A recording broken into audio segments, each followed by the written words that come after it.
अच्छा, अब आ जाओ ई पॉइंट पर। ई पॉइंट क्या बोल रहा है? Cross multiplication is not valid if sign is unknown.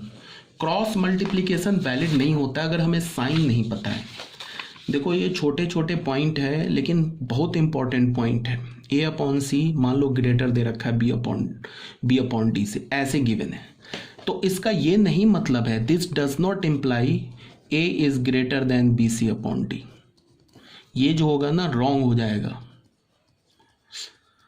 क्यों रॉन्ग हो जाएगा? बिकॉज सी का हमें साइन नहीं पता है। तो ऐसे नहीं करेंगे कि ए अपॉन सी ऐसे गिवन होगा और बी अपॉन डी होगा तो इसको हम ऐसे लिख दे A D is greater than B C. ये भी बच्चे रॉन्ग हो जाएगा, ये गलत हो जाएगा। क्यों बता रहा हूँ। जैसे तुम ऐसे देखो A upon C greater than B upon D लिखा है, तो तुम सी को क्या क्या तुमने ऐसे लिखा A is greater than B C upon D. तो एक्चुअली में क्या किया तुमने इस इनइक्वालिटी में दोनों साइड सी मल्टीप्लाई किया।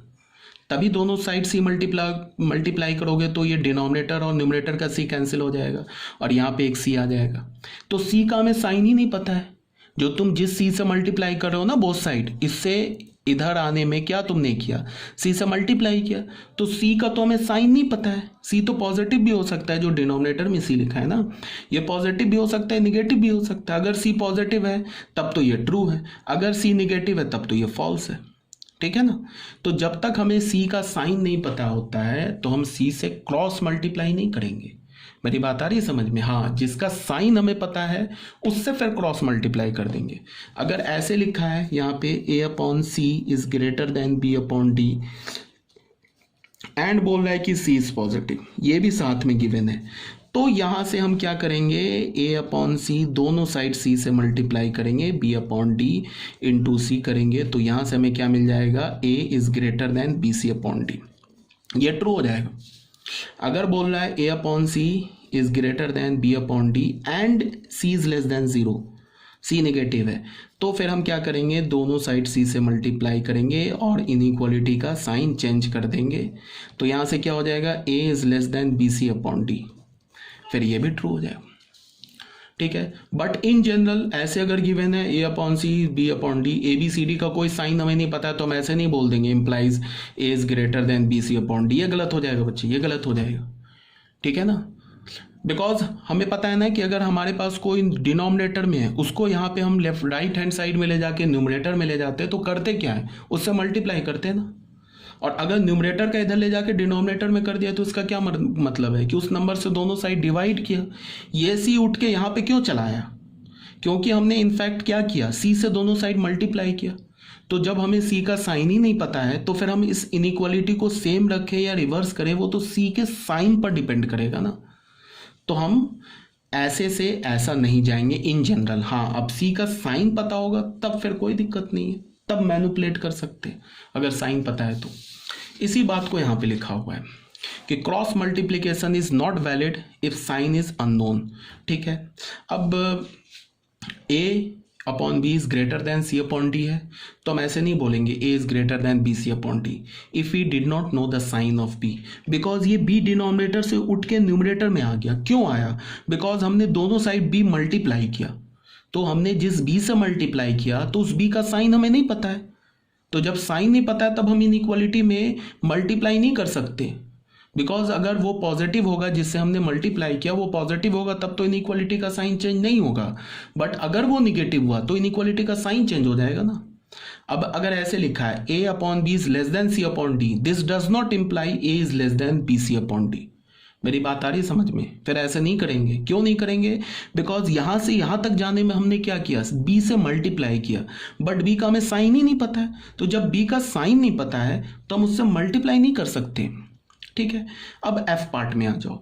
एफ पार्ट क्या बोल रहा है कि तुम्हें अगर इनइक्वालिटी ऐसा गिवन हो A is greater than B C upon B, तब कोई दिक्कत नहीं है, तब इस तुम बी को कैंसिल कर सकते हो। ये गिवन हो तो ये बी अपॉन बी तो हमेशा 1 होता है ना। अगर b हमारा 0 नहीं है, ऑब्वियस सी बात है, डिनोमिनेटर में b लिखा है तो ये 0 नहीं होगा, because b upon B is equal to 1। b चाहे पॉजिटिव हो चाहे निगेटिव हो, निगेटिव अपॉन निगेटिव कोई भी निगेटिव नंबर ले लो, -2 अपॉन -2 1 के इक्वल है। अगर तुमने पॉजिटिव नंबर ले लिया तो 2 अपॉन 2 वो भी 1 के इक्वल है। तो A is greater than B C upon B लिखा है, तब तुम बी को कैंसिल कर सकते हो, तब हो जाएगा ए इज ग्रेटर देन सी, ठीक है। बट तुम क्रॉस मल्टीप्लाई नहीं कर सकते हो जब तक कि जिस नंबर से तुम क्रॉस मल्टीप्लाई कर रहे हो उसका तुम्हें साइन पता ना हो। अगर साइन पता है तब तुम क्रॉस कर सकते हो, कोई प्रॉब्लम नहीं है, ठीक है।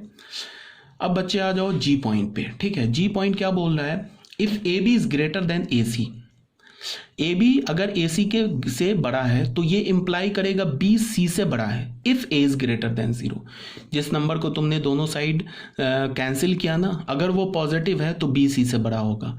अब यहाँ पे क्या है, A B is greater than A C implies B is less than C. बच्चे ये करेक्ट कर लेना, अपने जो मैंने PDF भेजा ना उसमें करेक्ट कर लेना, ये B is less than C है, इसको करेक्ट कर लेना, B is less than C. If A is less than zero मतलब क्या है, मतलब ये बोला जा रहा है तुम्हें क्या, कि तुम ऐसे समझो, ये बहुत सिंपल सा लॉजिक है, इसको ऐसे देखो। अगर तुम्हारे पास ऐसे गिवन है ए बी जो है वो ए सी से बड़ा है, तो तुम यहाँ पे क्या बोल रहे हो कि बी सी से बड़ा है। कब होगा, ए जब पॉजिटिव हो, तभी ये पॉसिबल है।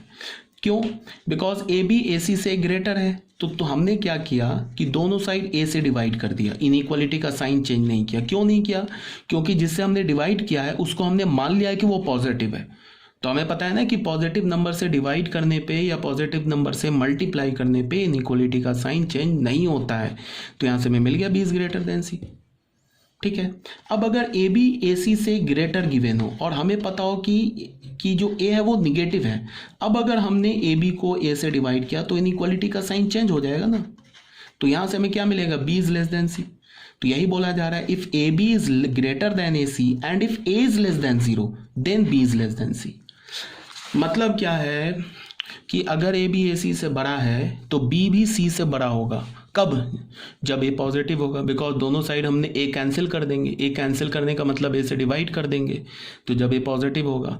और अगर ए बी ए सी से बड़ा है तो दोनों साइड अगर हम ए कैंसिल करते हैं और ए अगर निगेटिव है तो इनइक्वालिटी का साइन रिवर्स हो जाएगा, तो B is less than C हो जाएगा if A is less than zero, ठीक है।